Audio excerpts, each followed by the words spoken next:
Man of masses NTR ఇప్పుడు అర్జెంటుగా తన తాత రూట్లో నడిచే టైం వచ్చిందా? విశ్వవిఖ్యాత నట సార్వభౌమ ఎన్టీఆర్ దారిలో మనవడు ఎన్టీఆర్ జూనియర్ నిజంగా నడవబోతున్నాడు. గతంలోనే అలాంటి ప్రయత్నం యమదొంగలో చేశాడు. కానీ ఇప్పుడు అసలు సిసలు టైం వచ్చినట్టుంది.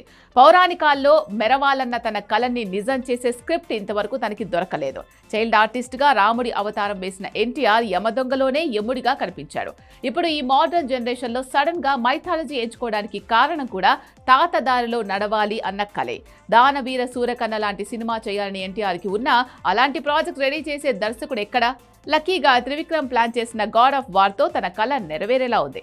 అందుకే మాటల మంత్రికుడు వెన్నుపోటు పొడిచినా తనంటే నచ్చకున్నా ఇలా ఎన్టీఆర్ లాండ్ ఆఫ్ వార్గా మారపోతున్నాడు అనే మాటే వినిపిస్తోంది. తాతకు తగ్గ మనవుడు అనిపించుకునేందుకు 40 ఏళ్ల పైనే ఎన్టీఆర్ వెయిట్ చేయాల్సి వచ్చింది. సో ఇకనైనా తన కళ నెరవేరుతుందా? గాడ్ ఆఫ్ వార్ నిజంగా తన కళని నిజం చేసే ప్రాజెక్టేనా? Take a look.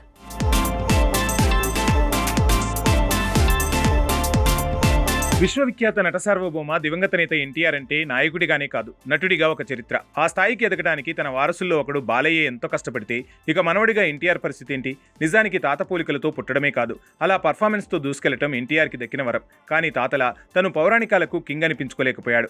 ఆ తరంలో పౌరాణికాలు, జానపదాలు 100కు 90% వచ్చేవి, నడిచేవి. కానీ తరాలు మారటంతో మూడో తరంలో వచ్చిన జూనియర్ ఎన్టీఆర్కి అలాంటి కంటెంట్స్ ఎప్పుడూ పడలేదు. శక్తిలో కొంత ట్రై చేశాడు, యమదొంగలో కొంతవరకు తాతదారిలో నడిచే ప్రయత్నం చేశాడు. కానీ రాముడిగా, కృష్ణుడిగా, ఇలా దేవుడికి ప్రతిరూపంగా, కర్ణుడిగా, దుర్యోధనుడిగా, విలనిజానికి కేర్ ఆఫ్ అడ్రస్గా ఇలా 2 దారుల్లో నడవటం ఎన్టీఆర్కి కుదరలేదు. అలాంటి కంటెంట్లు ఈ తరంలో మళ్లీ రావటం కష్టం. అందుకే నార్మల్ కథనే పౌరాణికంగా మార్చే ప్రయత్నం జైలవ కుశలో కనిపించింది.